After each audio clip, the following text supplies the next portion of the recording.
Welcome to AMM 1200 Religion. Okay, so this lecture is on religion, and since we had a canceled class this week, this is to replace that. So it's a quick video lecture. So make sure you read these. This is one of those topics people get really nervous about because, right, the two topics they say never talk about is religion and politics. So I gave you a link. I'm not going to show it to you. This used to get some laughs. It's Jim Gaffigan, who actually is Catholic, is religious, but, you know, he makes fun of his own religion and has, you know, sees the humor in religion, talks about practicing how you want, how some people get easily offended, you know, just, you know, some of the practices that they have, but it's not mean spirit or anything. But I did get some people that got offended by the video, so I can't show it to you anymore because someone inevitably gets offended over anything. So I gave you the link. You can take a look at it. It's actually really funny. He does a good job, but for not risking getting anyone offended, I'm not going to show it to you. But there's a link if you want to see it. Some people get really nervous about this section. I get a little nervous too because I don't want people get offended. I'm not here to pass any judgment or tell you what you have to think. I'm just here to tell you what the stats are when it comes to religion in our country, and just a basic 411. That's it. That's my job. That's my agenda. I don't have any other agenda getting you to think or believe or not believe. That's on you. So that's not my job to tell you how to think when it comes to this. It's also my job to tell you where you can find the information you need. I will say the Pew Forum, the Pew Research Center is the #1 source for basic religion stats in the US. They have the most comprehensive studies that anyone has. The census does not ask not even one question when it comes to religion. So the go-to place would be Pew Research Center. In fact, any smaller poll, any article, New York Times, Wall Street Journal, you look at them, and 99.9999% of the time they will reference the Pew Research Center. That's how they are the #1 destination when it comes to getting information, along with other things, but they definitely have a pretty extensive information on religious groups. So this is a go-to place to get that information. So this is just a quick screenshot of how we have in terms of religious groups in the U.S. by tradition, family, and denomination. Clearly, the biggest one is Christian, and we're looking at 70%. So even though we're a secular country, nation, we still have well over half saying that they believe to be Christian. Now, we're not saying 70% are practicing. We're saying that they consider themselves Christian. Now, what happens under that? There's different denominations.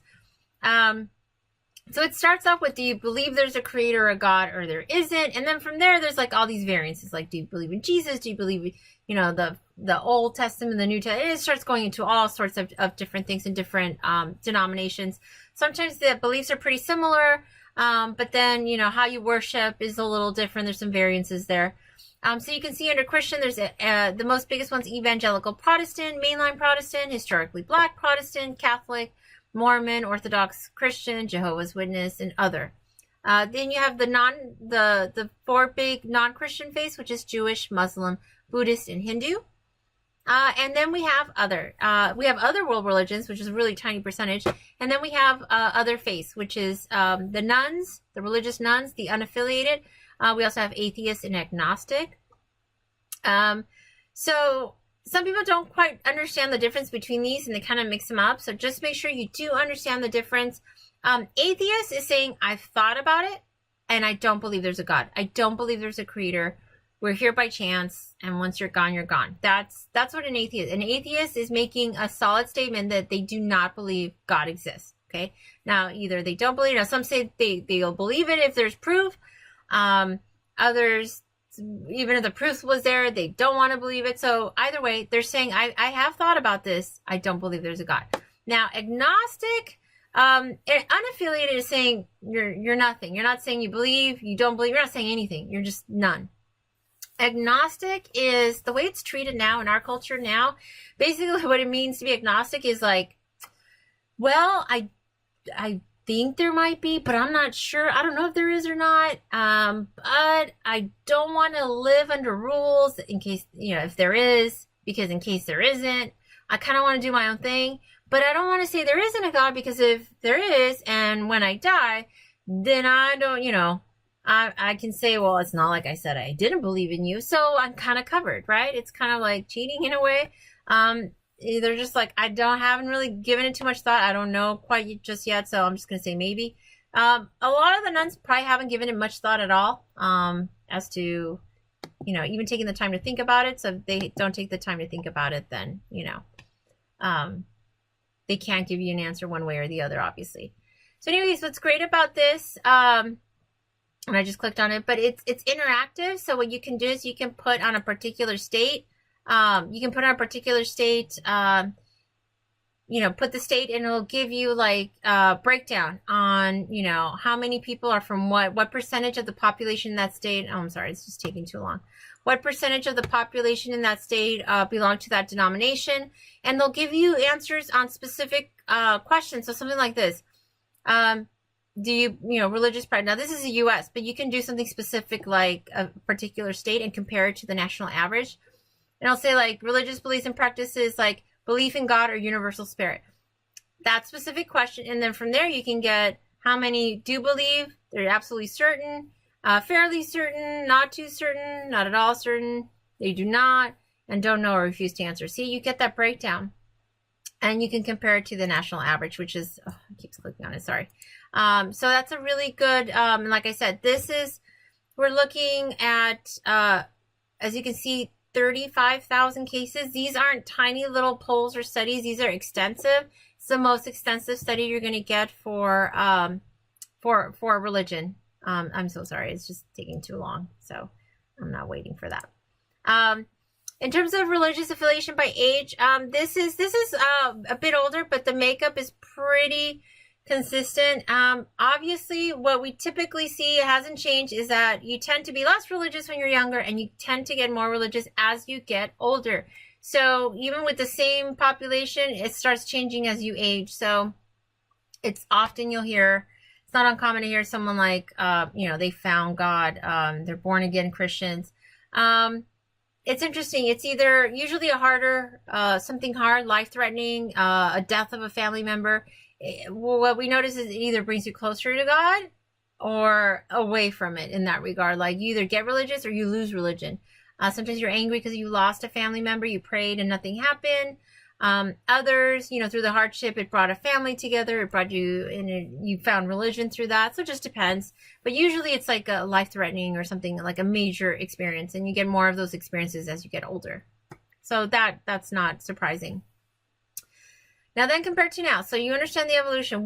This is a country, a nation founded on Christian Judeo beliefs. Okay, now we are a secular nation. We're not a religious nation. We're a secular nation. We have separation of church and state. Make no mistake of that. However, it's interesting. When I first heard this statement, I thought it was weird. But America is like, the U.S. is like at once the most religious and the most secular nations. And at first I thought that was a weird statement, but it is, because we do have over half believing that there is some sort of creator, but we're a very secular nation. And it's a really weird dichotomy. It's just a weird experience to see this. And this ABC, you can go to this link, but it basically shows you how even on smaller polls, more are saying, more, definitely over half are saying that they believe in some sort of creator. So what's interesting, though, whether if you're religious or not, I mean, many religious people hold the same beliefs as secular non-religious people too, in terms of important things and what matters. So it's not like one thinks better than the other. It's just your belief systems are different. But just so you can get a snapshot, in 1900, 96% of the nation was Christian. 2001, 76. So definitely this pattern's holding true. Every year we have less people in reporting religious affiliation. Okay. Now we do have diversity of beliefs and rituals, and the First Amendment prohibition against a state religion. So no state, no school, no public place can instill religion on you. They can't force you. I can't force you to pray or say, whatever. And I think both ways have to work. I can't force you not to either. Like I can't say, we say protection. We can't force you to believe something. We can't force you to state if you do believe something to say you don't. Like I've heard of schools where they make you, I don't know, like tear a picture up of something like Jesus or I don't know, tear a Bible, and they don't want to do it. The the student's uncomfortable. That's just as wrong too. You don't force anyone to make a statement for or against religion. You don't. That's where you have that separation of church and state. Now, the vast majority of religions belong to a denomination, and how we define as a large formally organized church or churches not officially linked to the state. It's not a link to the state at all, but it is it's organized in a formal fashion. And there is a formality there. The four biggest non-Christian groups, they have a, they're comparable to any large denomination. So Jews, Muslims, Buddhists, and Hindus all number more than 1 million. So that's as big as any other denomination. So a lot of influence there. What's interesting is that it is segregated in nature. So like you'll look at churches and chapels, and they have very homogenous makeup. So if you notice, like there'll be churches and it's mostly black, mostly Armenian, mostly Hispanic. They tend to be segregated at the local level. So it is homogenous, but it is ever changing. It changes a lot. We've had a lot of controversies recently with businesses and business owners. Just know we're looking for religious pluralism, that basically diversity, that we respect the diversity of belief, it coexists in society. But do we have it? Do we have coexisting philosophies? Some of them contradict each other. It does always is existence to the First Amendment, but Chick-fil-A got into trouble, although it didn't really hurt their business. Hobby Lobby, same thing. When they found out that they didn't want to pay for morning after pills, that kind of contraception, they were willing to pay everything else except for that. People got mad. Chick-fil-A, when the owner, or I know Firefox, the owner, donated to the Republican Party, and Chick-fil-A, I think, donated something to to preserve, I believe it's marriage instead of same-sex marriage. They got into a lot of trouble. The most recent one that was big was the Colorado ruling for Masterpiece Bakery, where the baker didn't want to do an actual cake for a same-sex wedding. And then it just went into so many things into that, that they, can you discriminate against serving any type of, sexual orientation? This one got more complicated. I saw the news postings for these, and it was misleading because he had sold them cakes before. He's willing to sell anything pre-made. He didn't want to make a wedding cake. I still don't know why he couldn't get another baker to do it, quite honestly. But I've heard of, where a person, like a woman, went to a barber shop, and they're not comfortable cutting women's hair. They don't do all the layers and stuff. So they said, I remember one owner, I believe this was San Francisco, said, I'm so sorry, we don't cut women's hair, but there's a great salon down the street and I'll pay for it. He offered to pay for it, and she was so mad, she sued him. So even though he admitted, I'm not comfortable cutting women's hair, this is more of a men's salon, but I definitely would pay. He offered to pay for her to get her hair cut just down the street, and she wouldn't. How far are we taking this when it comes to the lawsuits? So just this June or July, the Supreme Court ruled in favor of Masterpiece Bakery because he said because of his religious beliefs, he didn't want to participate in a same-sex wedding. He said they could buy any pre-made cake, is what I believe he said, and anything, he just didn't want to make a custom wedding cake because that he feels he's participating in that, and that's where the controversy begins. So those are some of the actual issues that we have when it comes to media coverage and this topic. Now, the main issues, they're much deeper. Is there a creator or not? If there's a big bang, isn't there a big banger? How about public display of religious symbols? Are they offensive? The support of religious ideology and events. Is there true freedom to exercise or not? I'm so sorry, the animation's a little off. How it affects our culture, our society. All I can tell you is that it just depends. The main thing that you need to know in terms of trends is that religious affiliation is dropping in every category. The one area that's really increasing is the nuns. The nothing in particular, not N-U-N-S, N-O-N-E-S. Those are the religious nuns. They're not affiliated with anything. Well over half are not even looking for any religion. A small percentage are looking, about 10% of that, and the other two don't even know. Don't want to talk about it. So they're not looking for new religion. They're nothing, and they don't. A lot of times I'm guessing they haven't even thought of the problem, and it's just or the issue, and it's too overwhelming. They don't want to think about it. So things that we've had then and now, religious in public school, we used to have that. That's not a problem now. Views on gender and sexuality, because sometimes it gets dictated by your religious views. The issue of abortion, same-sex marriage, changes in traditions, seals, crests, display of religion being found offensive, organized religion, because it's organized by people and it becomes an issue, restriction of job duties, rights due to religious beliefs, controversies like abuse, like right now, Pennsylvania, the Catholic Church, not church, I gotta fix that. That big controversy there, 1,000 cases of abuse, and it was mishandled. They covered it up. They didn't. That was just little to no accountability. Vocal opposition from higher ups were lacking. Delay from the actual Pope. Oh, it's a big mess. It is a horrible mess. And let me tell you, most religions, not all, but most, condemned hurting anyone in the name of religion, hurting anyone, causing any pain in the name of God, is one of the worst offenses, and it's reserved for the worst punishment imaginable. So there's a lot of different viewpoints, but that's a common thread there. So that was mishandled, and it's thousands of cases. It's really bad. The church is in trouble. They're going through a lot of heat right now, and a lot of anger, and they need to showcase that anger, because that's wrong. The cover up was just the act itself is evil and horrific. The fact that they try to cover up, oh my gosh, that makes it even worse.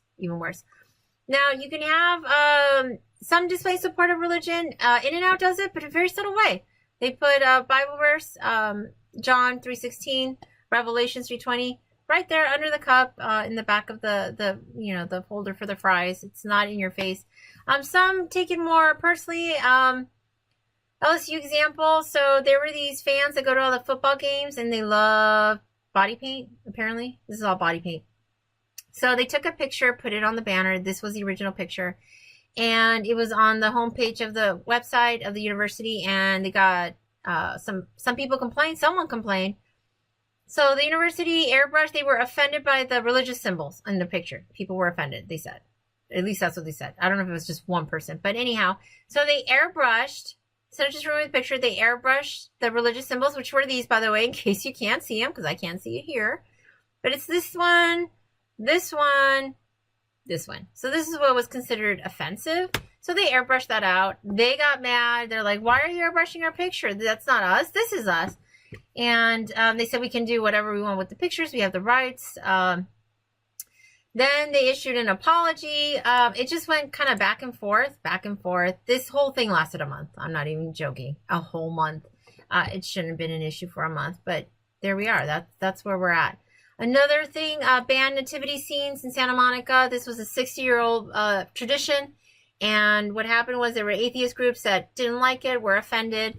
They complained so much that finally city government said no more. City Hall, they said, we're banning them.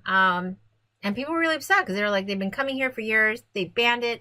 Although the first year they banned it, there was nothing stipulated. They said they can't use, they do all these different styles. They put them next to each other. They said they couldn't do these statues and nativity scenes. They didn't say you can't use real people. So the first year that it was banned, guess what? Remember I told you about loopholes? And if you leave one, people will cross it. Yeah. The first year, then they changed it. They stipulated that you can't use living people, but they used actual breathing people, and they did a nativity scene that first year because it wasn't stipulated that they couldn't use real people. So they put them in costumes and they did it. So they found that loophole. Seal, same thing.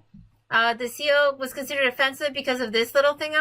This cross was considered offensive. I don't know how many people are staring at this and being offended. I'll be honest. I don't know. You tell me if this is too much or not. I don't know.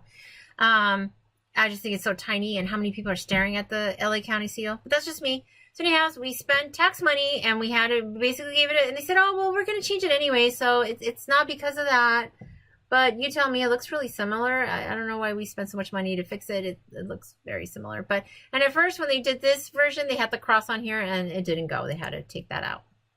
So bottom line, either believe in an intelligent creator, you don't, or if you're not sure, no one has full proof one way or the other. I don't care what you say. You don't have unequivocal, here it is in my hands, and I can show it to everybody in the room, proof that there is a God, that there isn't. You can't prove it either way. You can't. So either way, you are placing your faith in one belief or the other.